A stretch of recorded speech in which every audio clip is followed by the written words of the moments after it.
हमारी आपसे विनती है कि इस एपिसोड को लाइक करके यूट्यूब चैनल को फ्री में सब्सक्राइब कीजिए और नोटिफिकेशन बेल पर प्रेस करके पाइए सबसे पहले अपडेट। देखिए, मोदी सरकार के अब 4 साल आज पूरे हो चुके हैं।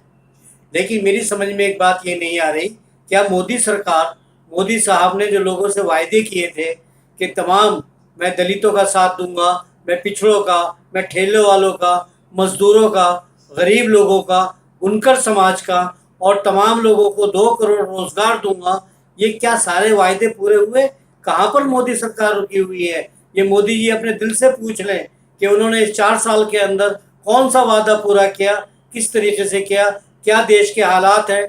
और बल्कि किसी साजिश के तहत किस तरीके से दलितों के साथ में जुल्म और ज़्यादती की बात शुरू कर दी और उनके जो हकूक़ थे दलितों के, उसको ख़त्म करने की कोशिश की गई, जो बिल्कुल भी गैरत की बात नहीं थी।